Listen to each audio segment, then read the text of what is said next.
where has this Jamar Chase been all my 4 weeks prior? Well, it has to do with an unhealthy calf by Joe Burrow. Now that calf is getting healthy. Offensive line is doing pretty good when they hold up, and it's just been pretty remarkable. Jamar Chase went off, and there's just a few things that really impressed me on how with Zach Taylor being able to set up the touchdown, but then just watching Jamar Chase get active in the secondary. If you're a corner trying to cover Jamar Chase, good luck, buddy, because it's rarely do you have the speed and the physicality that Jamar Chase has. Like Tyreek Hill has the speed, but he doesn't really big boy you a lot. Jamar Chase is big boying people off the line of scrimmage. Let's get into some of the film that I can break down of why I believe Jamar Chase will continue to have the impact. Now you got Jamar Chase up top right there. He's minus 2, runs a quick out. Look at just the quick out. He's just going so fast. And then you got him in a slot, right? Slot receivers already are doing things. Then you just got him in the end zone, stopping on a dime, turning around. So you got him in a 3-by-1 right here. You got a safety who's what? Looks like about 8.5, almost 10 yards off.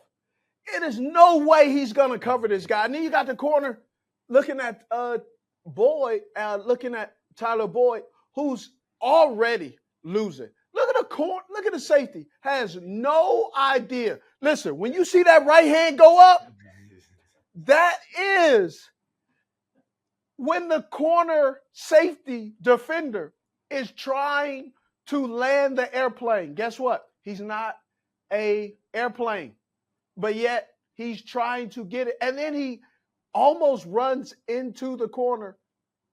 Running into the corner is actually the only saving grace because he wasn't going to get there anyway. At least now you have a legitimate excuse on why you don't get there.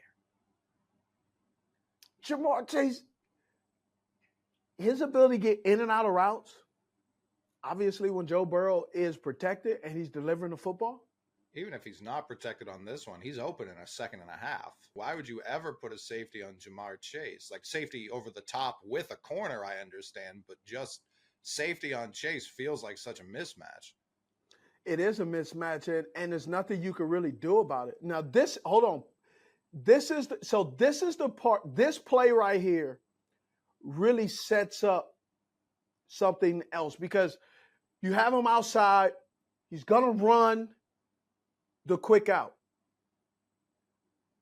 1-1 is already a quick out. It's funny when you say quick and you put Jamar Chase and they go together. But right after this, same formation, they run a curl and the post. But really what's intriguing is Jamar Chase's ability to track the football.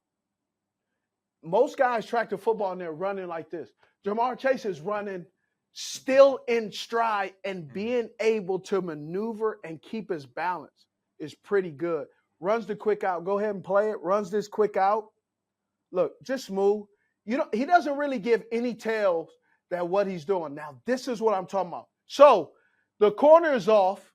You have a curl up at the top. You have a curl. So that attracts all of that. That leaves open all of the other side of the field. And now it's a 2-on-1. Generally a 2-on-1 for a receiver always seems to put some things in question mark. With Jamar Chase and his vertical push, go ahead and play it. It really doesn't help anything.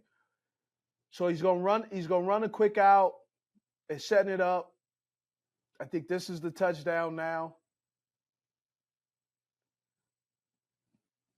Boom.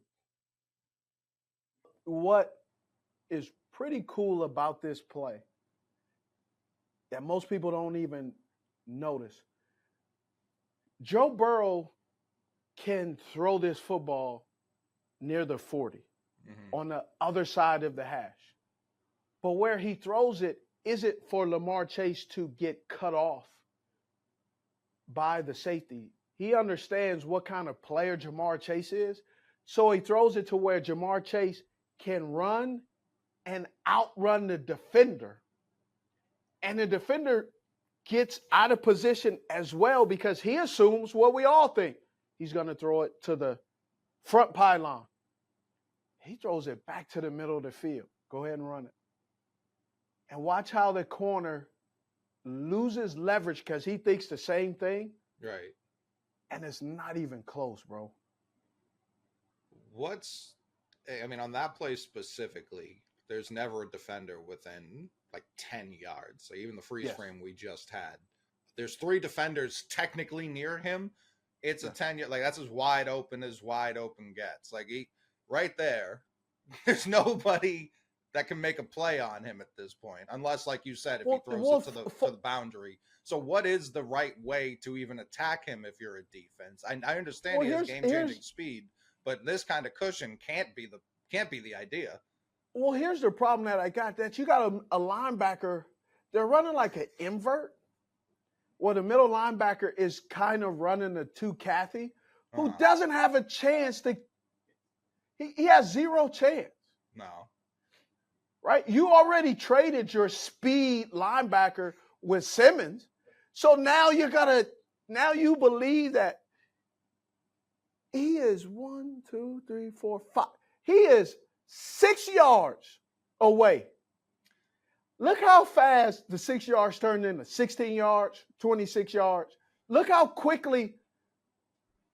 It's crazy. Well, even go back when he's faced towards the line of scrimmage is when they're dead even. But that's not even because the linebacker doesn't have the same speed. So right there, they're even. And then when he starts to turn, he's cooked. Jamar, he's done. There's nothing he can do anymore. He's out of the play. Yeah, it's not even close. I'm just, only thing I picked up off this is just the ball placement by Joe Burrow. It's pretty good. And catching it, he caught the ball like at his fingertips. He doesn't dive, doesn't panic, just catches it. How much his of that ability is, to track the football? How much of that is chemistry that they've had since LSU? I think I do believe it has to do with chemistry. I just think it's just the great ball placement by Joe Burrow, understanding where to put the ball, and the receiver just having the ability, Jamar Chase having the ability to make them right. Right. Because naturally I believe naturally you think that ball should go away from the defender, not back towards the hash, and that's exactly where it goes. Yeah, because you see him, his momentum's carrying and right about there, he starts smoothing it out downfield. And then he smooths it back out and then gets back in and tracks the ball. And here's the great thing about it. He tracks it and catches it over his shoulder. Right. That's a tough catch. Yeah, it looks like a wide open pitch and catch, but there is more to it. Yes. That catch is kind of like Ken Griffey Jr. out in center field, man. Yeah, it's like that. I see the ball. I misjudge it. The flight of the ball just does something a little bit different than I anticipated, but I can adjust like that. So how much pressure does a wide, because I know you spent your whole career believing you were wide open every single snap, which is what Jamar Chase, and I think every wide receiver thinks. But Jamar Chase, after last week's loss, came out and said, "I'm always open." But he was open, though. He was. I'm not denying. He was open. I'm not so denying. So it's not like that. he just threw it out there like, "Oh, they're not getting me the ball." They weren't getting a lot of people the football. For sure, yeah, they've been struggling. First half Bengals are very real, but when you say that out loud, you're inviting, like, hey, just toss it my way. What kind of pressure does that put on yourself? And then to go out and perform the way he did, it would have been the best best game of the weekend if DJ Moore didn't go crazy Thursday. I don't think it puts any more pressure than you already have on itself. This is a team with high expectations. You just signed Joe Burrow to $200 million. He hasn't practiced pretty much all of preseason and training camp because of the injury. They started off 0-2, 0-4 last year. And then there's this expectation. Hey, don't worry about it. We've been here before. Cincinnati has this. Cincinnati, Cleveland, Detroit. There's this expectation. They're no longer the team of the past. They've turned over a new leaf. You can count on them to be really good. And they have quarterbacks that are reliable. And so when the quarterbacks who are reliable and the offense becomes unreliable and the results are not what people expect, people are hitting the panic button because they're going, hey, what should we believe? Should we believe what happened last year? Should we believe the new contract? Should we believe the stats? Should we believe the draft status? Or should we believe what we're seeing on the field? And people are kind of, hey, what's true? I think this game shows you what's true. Is this a team when they are hitting all cylinders, they're a pretty dangerous team. Now I think they need to rely on the run game, but they don't and they won't. It's all gonna be air raid. And so eventually at some point they're going to find themselves, especially in this AFC North, they're going to find themselves needing to rely on running the football. But what's intriguing is the guy that they last year really depended on in running the football, P-Ryan, he's no longer there. So now are they going to actually rely on Mixon to run the football consistently? No, I mean, I'll keep saying it. Biggest play in Cincinnati Bengals history. They had Mixon on the sideline and they gave it to P. Ryan. So I don't know if they've ever had the trust to give it to Mixon when they need to. But is Jamar saying that last week? Is it as simple as just like, hey, get your best players the ball? Like I do think there's a lot of overthinking that we see all over the league, and I think throughout the course of the season, we talk about those first 10, 15 plays every week and all that. I think sometimes you forget, like, you've got playmakers. You spent high draft capital on them. They've been really good in the league. Give them the ball. What's the worst that's going to happen? You got to give the guys the ball. And if you don't, it's going to be kind of like here where they start to question how good is this team?